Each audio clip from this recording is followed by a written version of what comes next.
Hello everyone, कैसे हैं आप सब। आई होप आप सब बहुत अच्छे होंगे, एंजॉय कर रहे होंगे। दोस्तों, स्टडी विद सुशील गौर के यूट्यूब चैनल पर आप सभी का बहुत बहुत स्वागत है। दोस्तों, पिछली वीडियो में हम लोगों ने पृथ्वी की गतियों के बारे में जाना, तो अब आइए उसके आगे चलते हैं। अब हम समझ लेंगे ऋतु परिवर्तन कैसे होता है। तो चलिए स्टार्ट करते हैं आज की वीडियो। दोस्तों, ऋतु परिवर्तन तो किस तरीके से होता है। पृथ्वी की दो गतियां होती हैं, एक कौन सी होती है, परिक्रमण, और दूसरी होती है परिभ्रमण। तो परिक्रमण की वजह से क्या होता है, ऋतु परिवर्तन, और परिभ्रमण की वजह से क्या होता है, दिन और रात। ठीक है ना। तो आइए समझते हैं ऋतु परिवर्तन कैसे होता है। तो जैसा कि हमें पता है, हमारी जो अर्थ है वो टिल्ट है, कितनी झुकी हुई है, 23.5 डिग्री। ठीक है, 23.5 डिग्री अपने अक्ष पर टिल्ट है, झुकी हुई है। और इस झुकने की वजह से क्या होता है, जैसे कि ये झुकी हुई है, तो इसमें क्या होता है, जो सन होता है ना, सन की पूरी रेस जो है धरती पर अच्छी तरीके से नहीं पड़ पाती है। तो कहां कहां पे पड़ती है, तो इसके केवल मिड पॉइंट पर 0 डिग्री से लेकर के 23.5 डिग्री तक, कितना 23.5 डिग्री का पूरा साल भर यहाँ पे ही बिल्कुल नॉर्मल जो है, इसके ऊपर नहीं जा पाती और ना ही इसके नीचे जा पाती है। ठीक है ना। ये 23.5 डिग्री है, कितना है, 23.5 डिग्री, जिसको बोलते हैं कर्क रेखा। और ये है 23.5 डिग्री, ये है मकर रेखा। ठीक है दोस्तों। अब सन रेस क्या होता क्या है, धरती के झुकाव के कारण, धरती अपने अक्ष पर झुकी हुई है, इसकी वजह से सूरज की जो किरणें हैं पूरी, मतलब इस तरीके से थोड़ी तिरछी यहाँ पे जाती है। ठीक है ना, इस जगह पे तिरछी जाती है, यहाँ पर बिल्कुल सीधी जाती है, इस तरीके से। ठीक है ना। सन रेस क्या करती है, बिल्कुल सीधी पड़ती है, कहां पर, कर्क और मकर के बीच में। ठीक है दोस्तों। तो कर्क और मकर के बीच में पड़ती है सीधी। इसी वजह से हमारी धरती पर क्या होता है, जब कर्क रेखा पर चमकेगी, कहां पे, सीधे कर्क रेखा पर चमकेगी, तो यानी उत्तरी गोलार्ध में चमक रही है, तो यहां पर क्या होता है, सूर्य का तापमान अधिक होगा, सूर्य ताप क्या होगा, कर्क रेखा यानी उत्तरी गोलार्ध पर ज्यादा होगा। ठीक है ना, नॉर्दर्न हेमिस्फीयर में ज्यादा होगा। और जब मकर रेखा पर चमकेगी, तो क्या होगा, दक्षिणी गोलार्ध यानी कि साउदर्न हेमिस्फीयर पे सूर्य का तापमान अधिक होगा।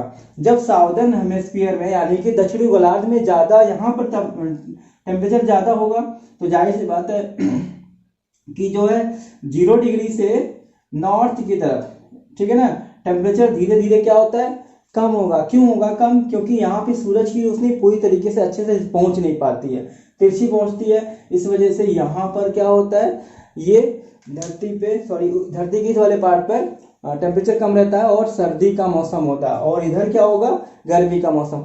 सीधे इसी तरीके से जब विलोम करेंगे, इधर सूरज की रोशनी कर्क रेखा पर चमकेगी, तो मकर रेखा की तरफ यानी कि साउदर्न हेमिस्फीयर में टेम्परेचर कम हो जाएगा, और क्या होगा, यहाँ पर गर्मी खत्म हो जाएगी और सर्दी का मौसम आ जाएगा। इस तरीके से ऋतु के क्या होते हैं, परिवर्तन होते रहते हैं। तो दोस्तों, कर्क रेखा पर किस तारीख को चमकती है, मकर रेखा पर किस तारीख को चमकती है, इस तरीके को हम इस चीज को समझते हैं। दोस्तों, आइए ये समझते हैं कि सन की रेस किस तरीके से यहाँ कर्क रेखा और मकर रेखा के बीच ही ज्यादा करके बिल्कुल फोकस लगा के चमकती है। आपने देखा होगा गांव में जब हम टार्च यूज करते हैं, टार्च का प्रयोग करते हैं, तो टार्च की जो मुख्य फोकस जो होती है वो बिल्कुल एक सेंटर पे होती है। बाकी और जगहों पे क्या होती है, यहाँ पर जो प्रकाश होता है वो धुंधला होता है। ठीक है ना। और यहाँ पे क्या होता है, प्रकाश बिल्कुल डार्क होता है। ठीक है ना। इसी तरीके से हमारी धरती पे भी कर्क रेखा और मकर रेखा के बीच ही सूरज क्या करता है, साल भर चमकता है। तो देखिए, अब ये मान लेते हैं नॉर्थ यानी कि उत्तरी गोलार्ध है, और ये साउथ है, ठीक है ना, दक्षिणी गोलार्ध है, और ये है एक विषुवत रेखा। ठीक है ना। ठीक है दोस्तों।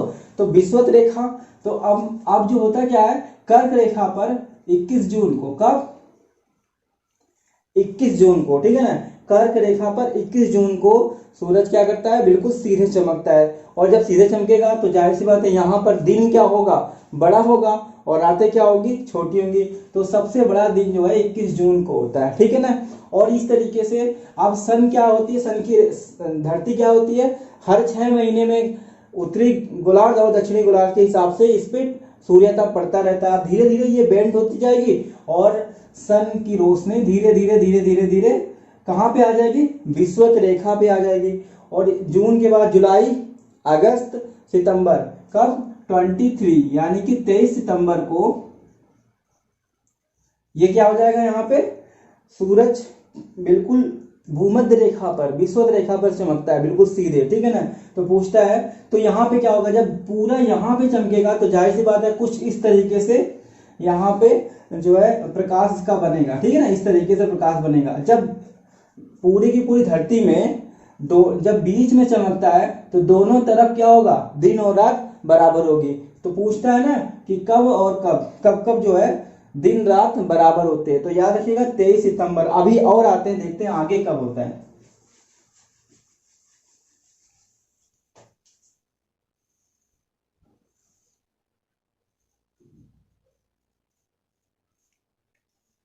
अब ये यहां से सूरज की रोशनी नीचे यहां चल के आई, ठीक है ना, 23 सितंबर को। 23 सितंबर के बाद फिर नीचे आती है, ठीक है ना, और मकर रेखा तक आकर के टच करती है। जब मकर रेखा पर टच करेगी तो कौन सी डेट रहती है दोस्तों, तो सितंबर के बाद अक्टूबर, अक्टूबर के बाद नवंबर, नवंबर के बाद दिसंबर।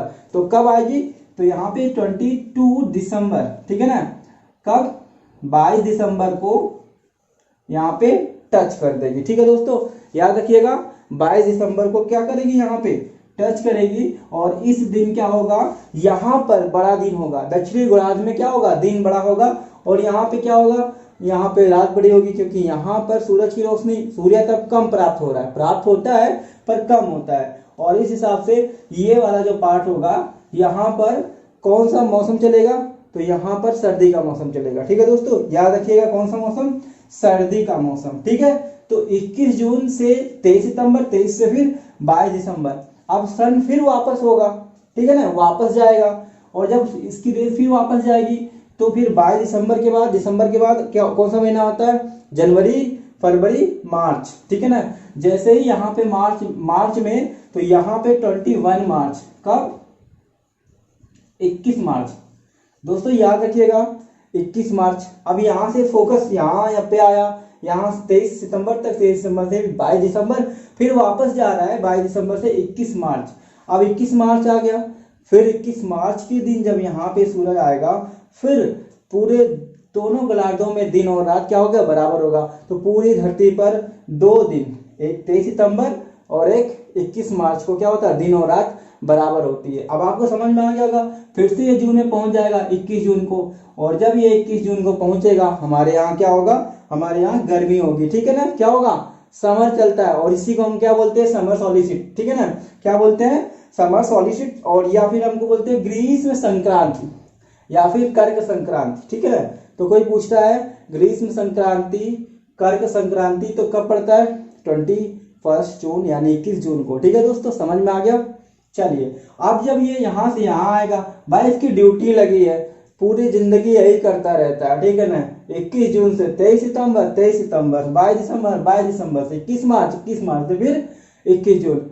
और कोई डेट नहीं है, ये डेट में जाते रहते हैं, बस यही डेट इनकी चलती है, ठीक है दोस्तों, समझ में आ रहा है। तो देखिएगा 21 जून को गर्मी उत्तरी गोलार्ध में क्या होगा, कर्क संक्रांति, संक्रांति क्रॉस करता है, ठीक है ना, कर्क रेखा को, ठीक है ना। इसके बाद नीचे आने लगता है, छू लिया, पकड़न पकड़ाई खेलता है, एक बार कर्क रेखा को पकड़ता है तो एक बार मकर रेखा को पकड़ता है, और 2 बार यहाँ पे बैठ के सुस्ताता है। कौन कौन से दिन सुस्ताएगा, 23 सितंबर और 21 मार्च, कहेगा होल है, बस ये 2 दिन हम क्या करेंगे, रेस्ट लेंगे, फिर बढ़ते हैं आगे पीछे, ठीक है ना, इस तरीके से।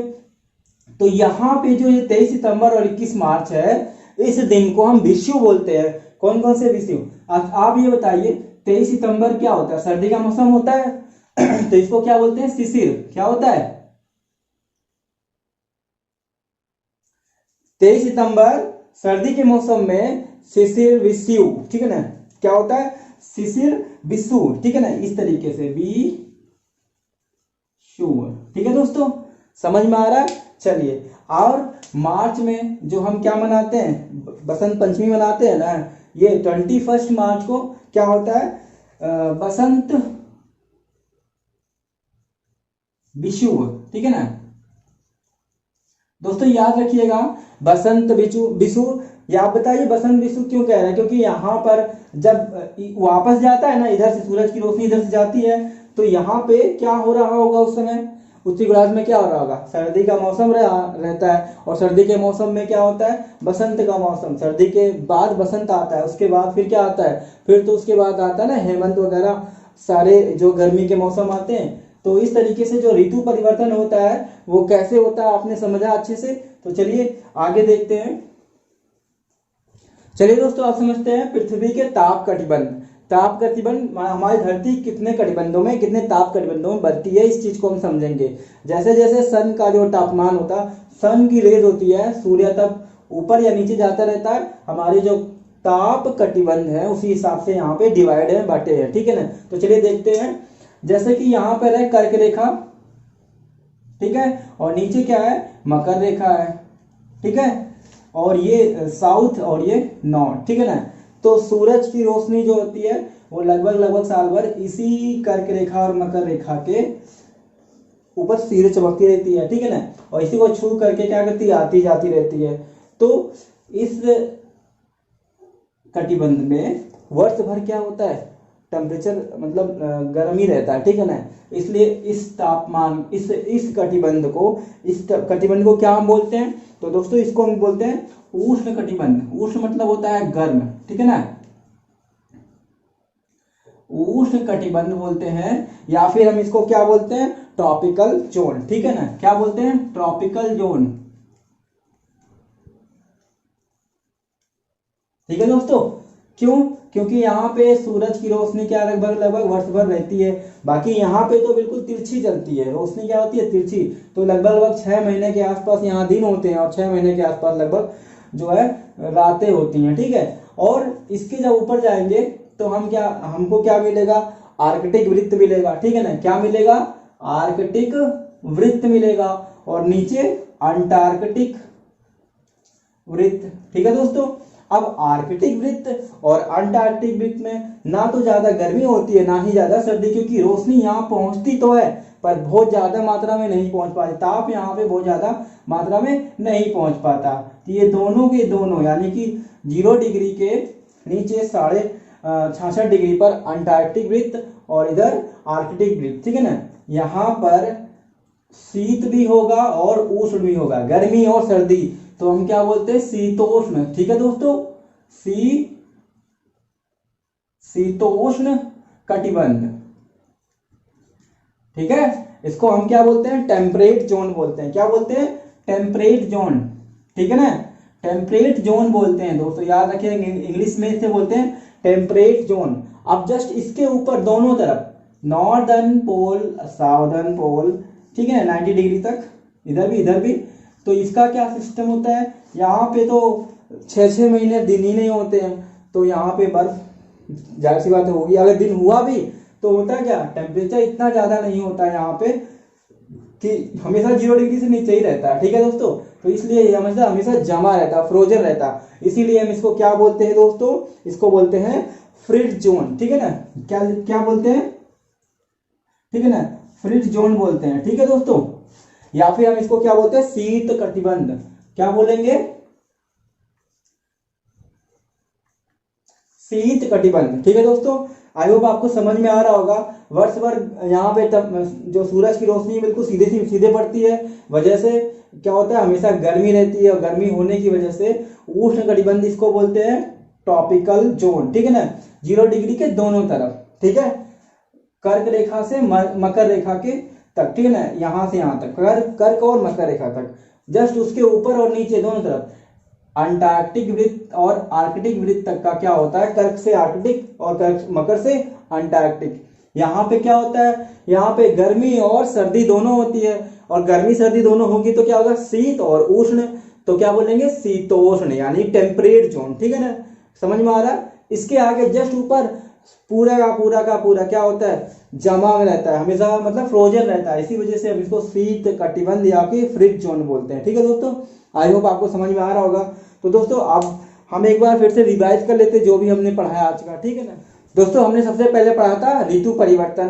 तो ऋतु परिवर्तन कैसे होते हैं, तो धरती जो है हम अपने अक्ष पर झुकी हुई है, इस झुके होने की वजह से इसको बहुत सारी चीजें मिलती है, इसलिए कहते हैं झुक करके रहना, ठीक है ना, रहना सीखो। हमें अपनी धरती से भी झुक करके रहना सीखना चाहिए। देखिए अगर झुकी ना होती तो क्या होता, फिर दिन रात हर जगह बराबर होते, फिर तो बड़ी दिक्कत होती है ना, हमारे यहाँ पे ऋतु परिवर्तन ही नहीं होते। इसलिए धरती की झुकने की वजह से हमें कितने सारी चीजें मिलती हैं।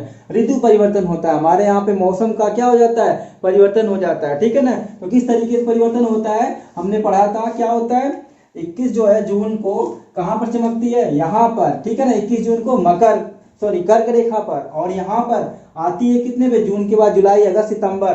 तो 23 को यहाँ पे आती है, 23 सितंबर को, ठीक है ना। फिर सितंबर के बाद अक्टूबर, नवंबर, दिसंबर, फिर दिसंबर में आएगी 22 दिसंबर को यहाँ पे आती है, ठीक है दोस्तों। फिर वापस जाएगी, छू लिया, छू करके फिर जा रहे हैं, फिर यहाँ पे आएगी मार्च में आएगी 21 मार्च को, फिर वहां से फिर 21 जून को, ठीक है। इस तरीके से ये साल भरता रहता है और इसकी वजह से ऋतु परिवर्तन होते हैं, ठीक है। समझ में आ गई बात। तो 21 जून उत्तरी गोलार्ध में सबसे बड़ा दिन, और 22 दिसंबर दक्षिण गोलार्ध में सबसे बड़ा दिन, और 23 सितंबर और 21 मार्च को क्या होता है, दिन और रात बराबर होते हैं दोनों तरफ, ठीक है ना, पूरी दुनिया में। बात समझ में आ गई। उसके बाद हम लोगों ने पढ़ा था कि किस तरीके से पृथ्वी के ताप कटिबंध बंधे हुए, ठीक है ना। तो पृथ्वी में ताप कटिबंध कितने हैं, तो देखते हैं। सबसे पहले हमने बताया था 0 डिग्री, 0 डिग्री के ऊपर और नीचे, यानी कर्क और मकर के जो सीमा पर है, यहां से यहां तक का, तो ये क्या होता है, उष्ण कटिबंध होता है, क्योंकि गर्म होता है, साल भर यहाँ पर हमको सूरज की रोशनी मिलती है, गर्मी रहेगी, उष्ण कटिबंध।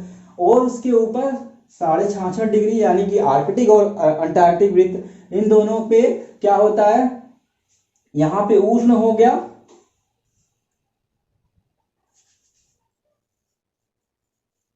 ठीक है, यहां पे उष्ण प्लस शीत, ठीक है ना, याद रखिएगा। तो ये हो जाएगा शीतोष्ण, इधर भी सेम है, उष्ण प्लस शीत, ठीक है ना। और इसके नीचे और यहाँ पर, ठीक है ना, इसके ऊपर जैसे जाएंगे तो हमको बर्फ, बिल्कुल बर्फ से ढकी सब कुछ मिलती है, मतलब फ्रिज जोन होता है, ठीक है ना। इसलिए इसको क्या बोलते हैं, शीत कटिबंध या तो फ्रिज जोन, ठीक है दोस्तों। तो आज की वीडियो में हम लोगों ने क्या सीखा, पृथ्वी के ताप कटिबंध और मौसम परिवर्तन। तो दोस्तों आई होप मुझे लग रहा है कि आपको समझ में आया होगा। अगर कोई प्रॉब्लम है तो आप कमेंट में जरूर बताइएगा, ठीक है दोस्तों। चलिए, धन्यवाद।